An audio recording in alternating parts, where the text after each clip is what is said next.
Hello and welcome to Psyched, the show where we explore psychedelics through social, economic, and political perspectives.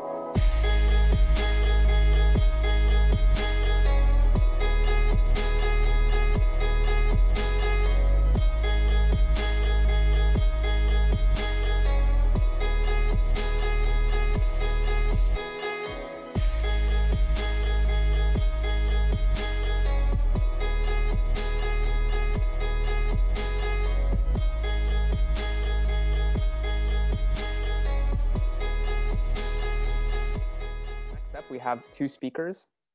We have Oriana Mayorga and Carmen Jackman.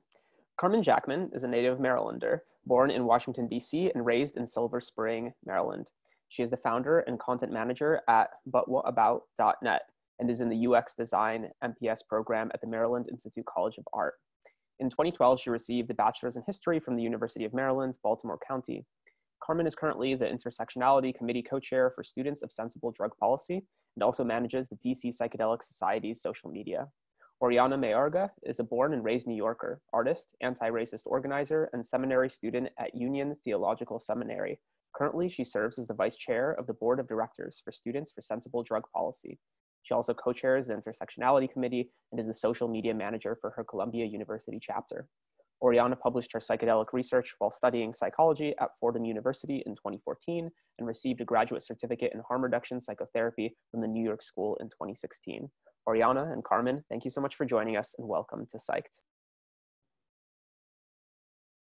Awesome, thank you so much for having us. So I am reporting live from Cosmic Ground Control, Dr. Catherine McLean's home in Connecticut, and I'm really happy to be here. Yes, and I'm in Silver Spring, Maryland right now. Also reporting live. Thank you for having us. So I'm going to start us off with introducing myself, and then Carmen will go after, and we will talk about SSDP as an organization, the work that we're doing with the Intersectionality Committee, questions and concerns around inclusion in the psychedelic movement, and we will wrap up with providing some resources for folks that are interested in any of these topics. So I'll start off with explaining a little bit about my bio. I know many of you have heard it or have read about it, but I would like to share a little bit about how I got involved in psychedelics to provide a little context as to why I'm still interested in here and a part of this work. When I was 19 years old, a lot of my friends were experimenting with Molly, and I did a lot of research, spent a lot of time on Arrowwood, wanting to understand what exactly was the substance that was being used. And I found a book written by Claudio Naranjo on the Upper West Side of New York City in a random bookstore. And it was a book called The Healing Journey. And I believe it was published in the 70s. And I remember reading about these substances that I had never heard about, MDA, MMDA, all these like different psychedelics, and their use and their effectiveness to treat folks who had survived sexual violence or had other types of trauma that they had experienced.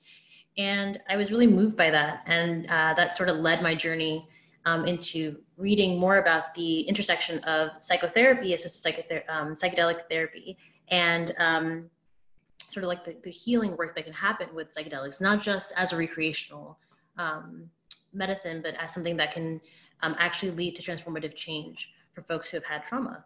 And that was the first book that I read relating to psychedelics. And almost a decade later, I'm turning 29 in September, I'm closing out a decade of being a psychedelic enthusiast. And in my journey between that time that I found that book and where I am now,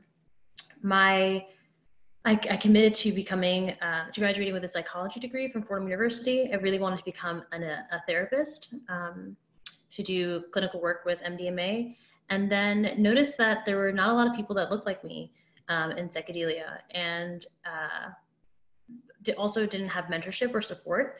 The psychedelic pipeline that we'll discuss later didn't exist. And so I sort of turned my focus into organizing electorally with labor, and eventually community organizing in the state of New York, upstate.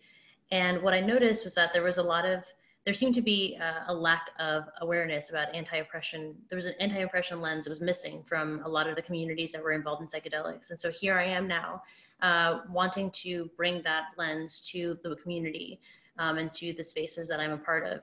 And I'll stop right there. Okay, so I'm Carmen. I, like I said, from native Marylander, and my kind of first experiences with LSD brought me to kind of wanting to find other people who might be kind of thinking about the larger implications of what might be going on, just kind of like consciously wise. And Catherine McLean, whose home Oriana is at, was my first integration circle that I went to.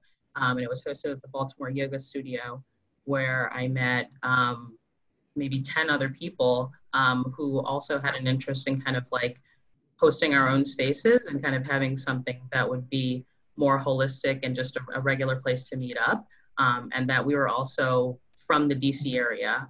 So we had been commuting to Baltimore for this experience, and we were like, well, it'd be great if we had something a little bit closer.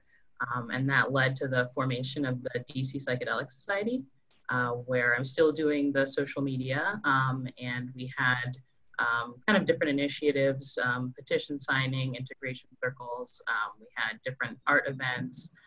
We had events where people would make signs for protests, for climate change, just kind of trying to take the, I guess, psychedelic mindset and expand that into activism and see like how we can kind of use that to change our material circumstances. And so that was just really fascinating for me. And that was in 2015 when all that started. And now I just turned 30 in May. So this path feels very right to me. And Oriana and I recently being elected to the Intersectionality Committee kind of cemented that. And I'm excited to kind of get into our work moving forward. And we'll talk a little bit more about how we met. Awesome.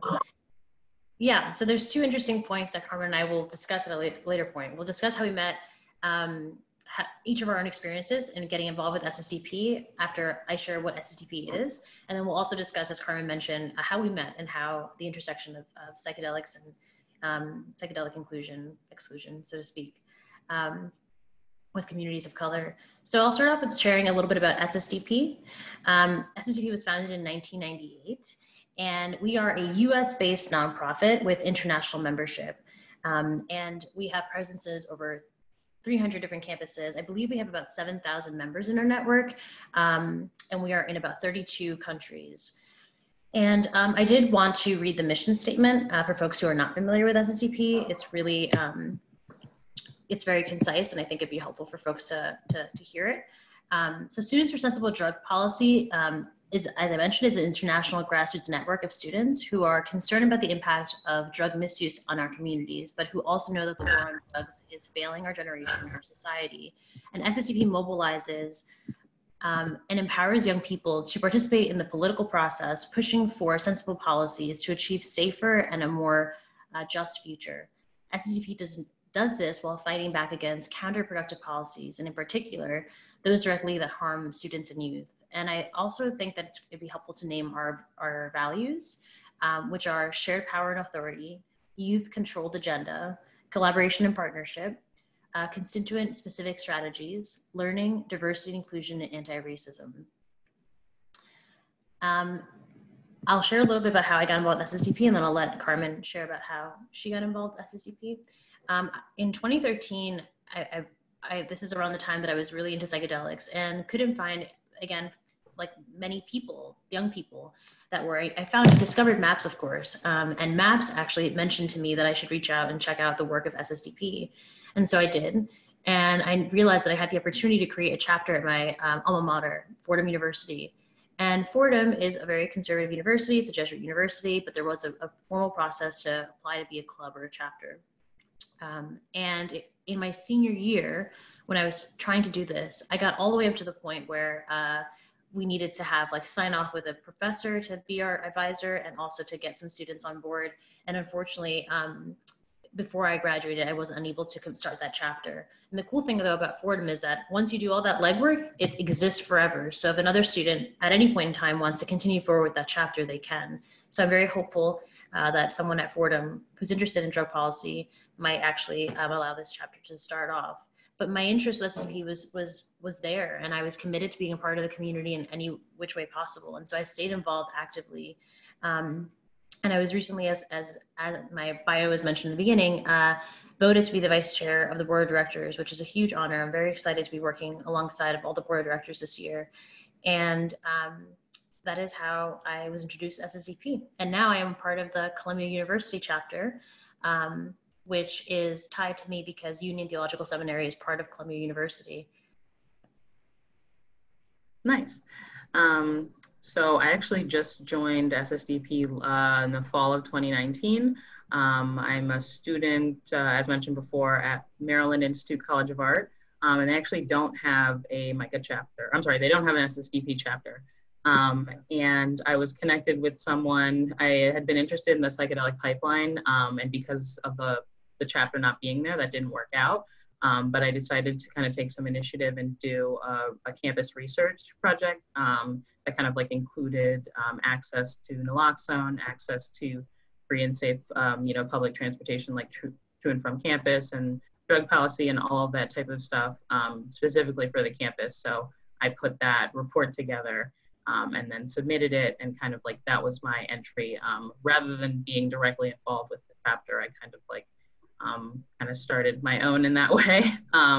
And hopefully I hope that there will be an official chapter. But yeah, that was kind of my entrance.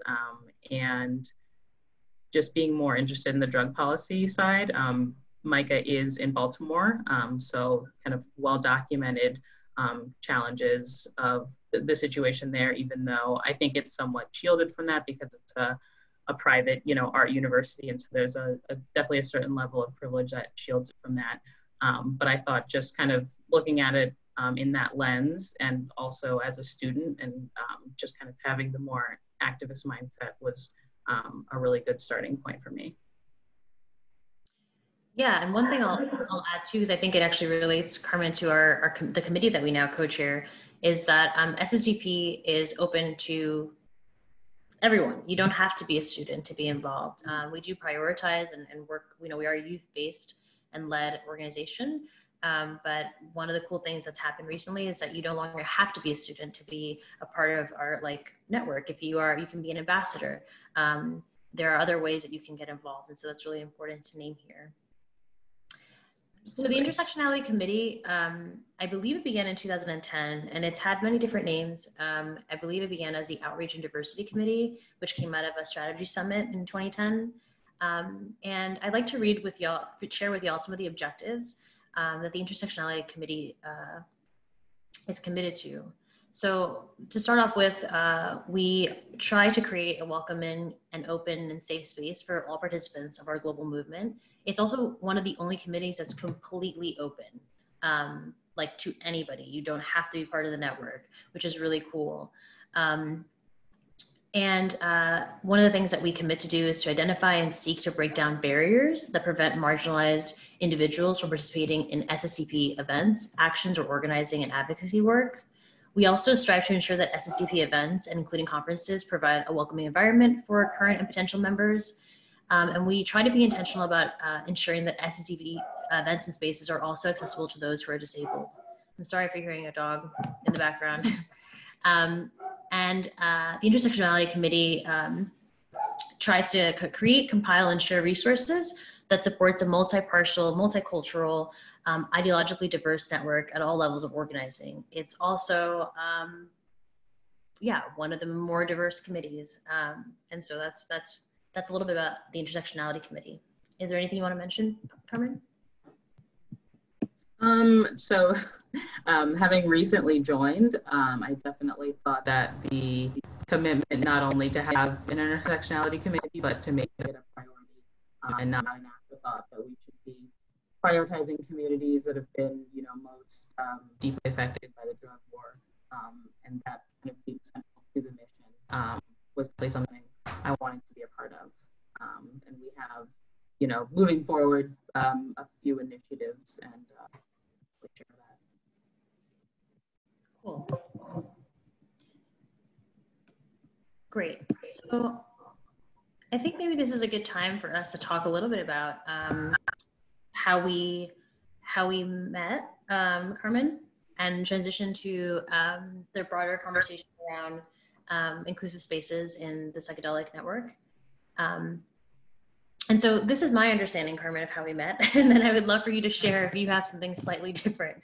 Carmen and I met through a mutual friend, and this mutual friend is one of the few white friends that we have that I feel, you know, is doing the work that's every day to be an ally to people of color. And so that was really exciting to meet someone that through that connection. And one of the things that Carmen and I are super excited about is figuring out ways to make the psychedelic community more inclusive, and recognizing the issues of exclusivity and just how many Black and Brown folks are missing. And so, yeah, I'll let Carmen, if I missed anything on how we met, you're welcome to add on. So we met at Empyrean, which was the People of Color Psychedelic Conference in September 2019, which I had kind of stepped away. I was still managing the social media, but I was not going to as many events for the society.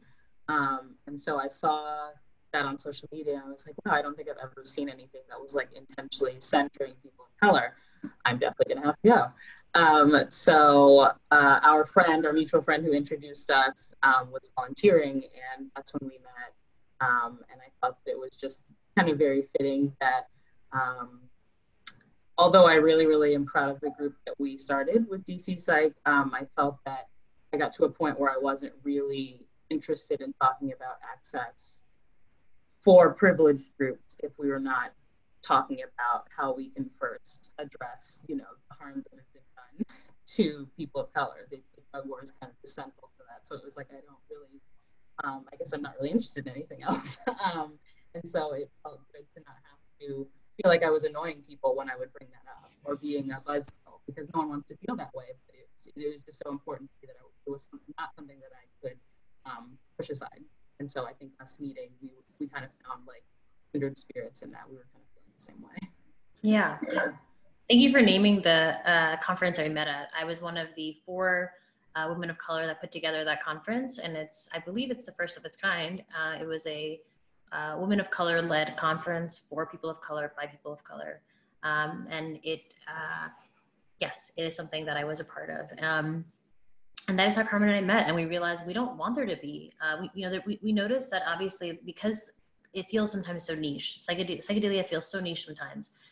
We don't want a monopoly on anything, right? Like there's like one major organization, it sometimes feels like, that is doing all the psychedelic assisted therapy, when we know that's not true, right? There's other organizations like Sage and hopefully Sana Sana, right? There's other people that are doing this work. And similarly, for the marginalized folks that are creating alternative spaces in psychedelics, there should never be a monopoly.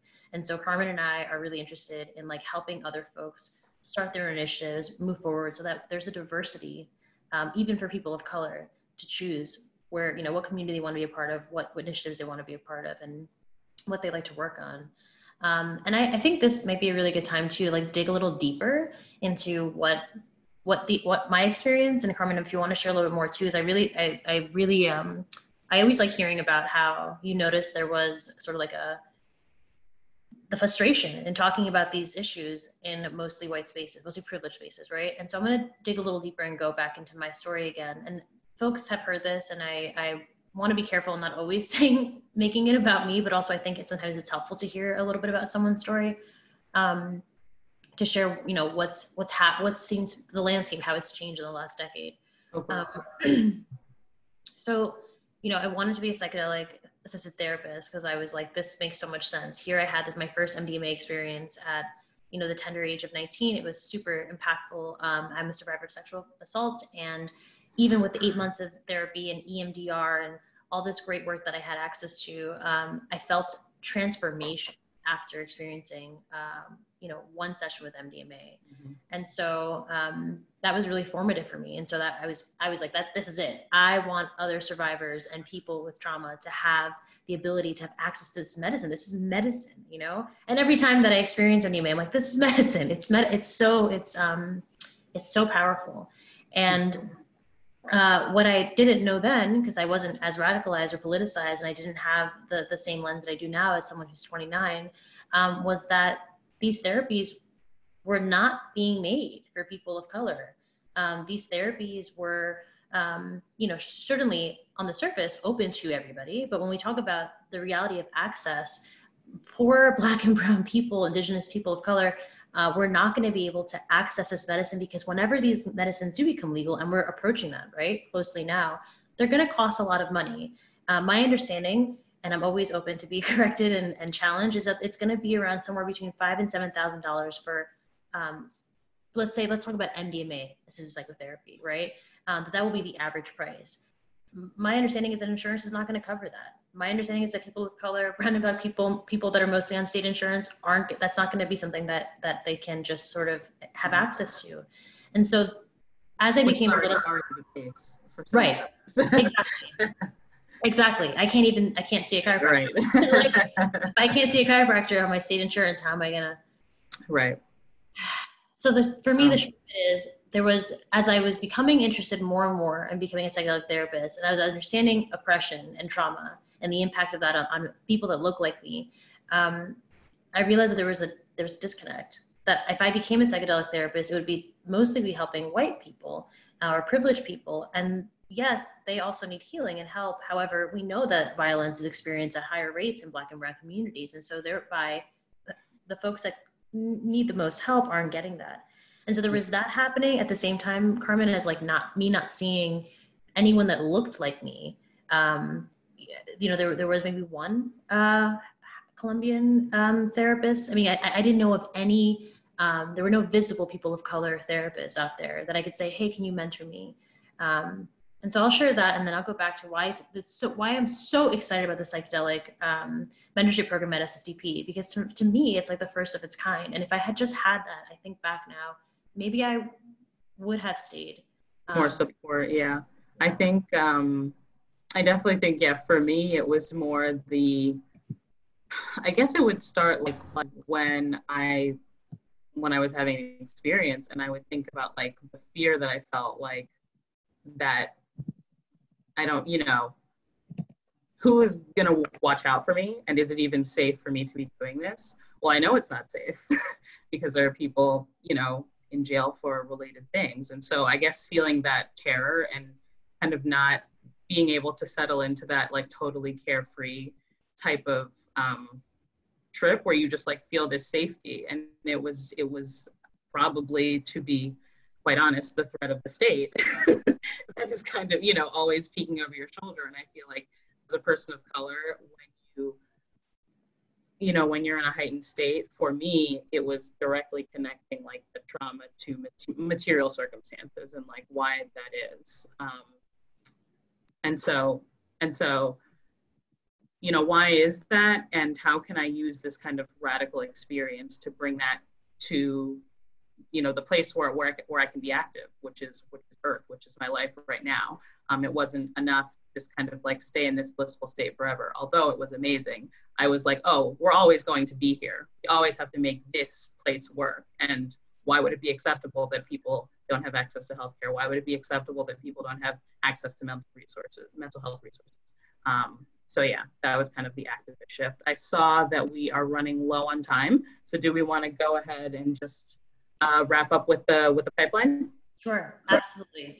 Yes. And so that, I hope that folks have understood that like Carmen and I are like talking about this because we're so excited about the existence of this pipeline and helping it, just be great. So in I believe, I don't know the exact year, but I know that SSDP either in 2018 or 2019 received a grant from the Threshold Foundation, which allowed this initiative to begin.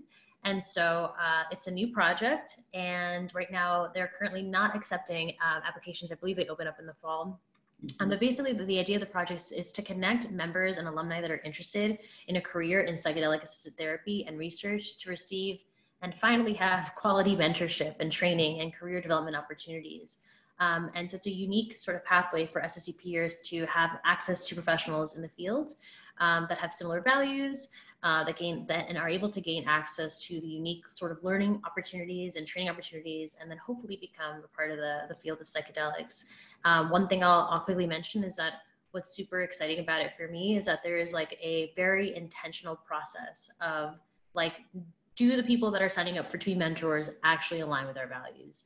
And we don't want any people that are signing up to be mentors that don't believe in racism, right? Like we need to have people that are safe for our students to be working with.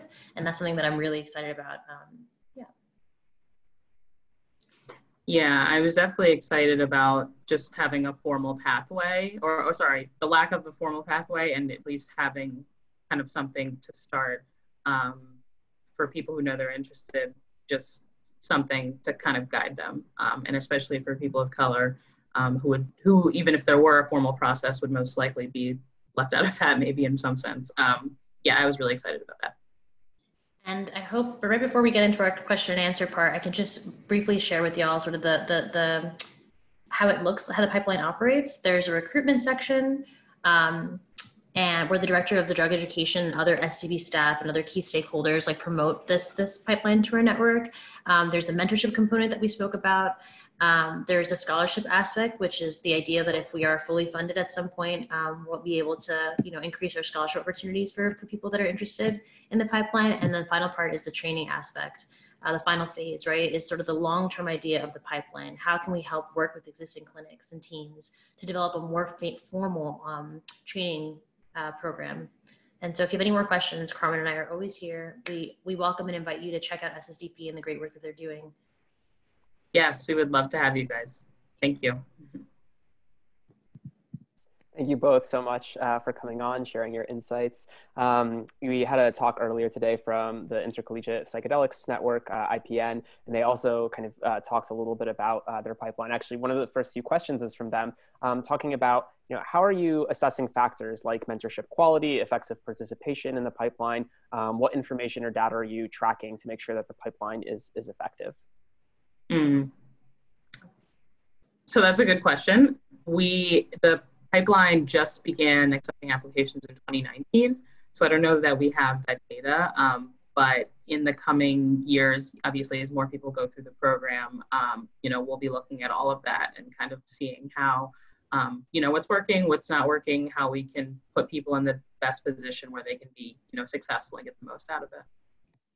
And yeah, and I'll mention that Ville Marie is the wonderful SSCP staff person, director that is leading this initiative and is always available for questions if folks have any. I'm actually going to put in the chat my email, Carmen's email, and Bill's email.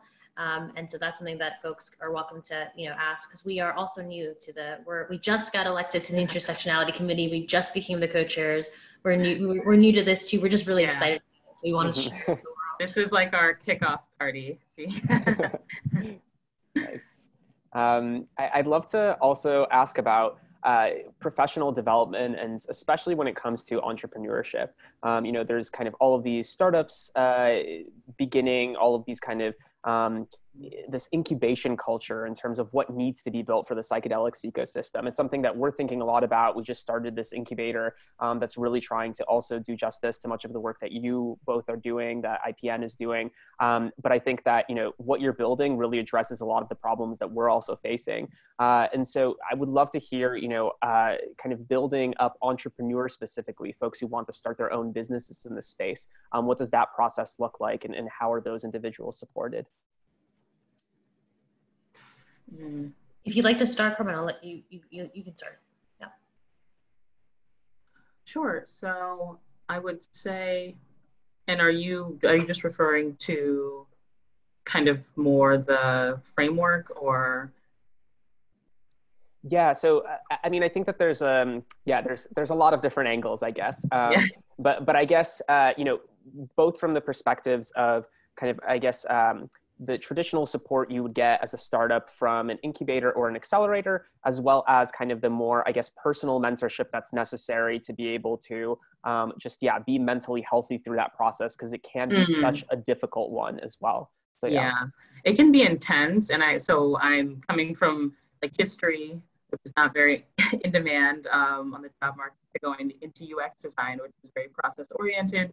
And obviously there's a huge startup culture within that, in tech design. So I think, especially in the past year, running the Instagram and seeing all the friend requests we get from these new organizations popping up, whether it be like a boutique experience or some type of like oils or classes or like, how to grow mushrooms. It's like, I think just being, I would definitely say it's just a very American thing. And like the mentors will kind of come out of that. I think people who have been successful and are like well known, and kind of have maybe a better, more kinder approach to business. If you're going to be bringing business into this space, like how is it going to be ethical? How is it going to be the most good for all? So I think, it's definitely robust. There's just a lot of popping up. And it's interesting, like,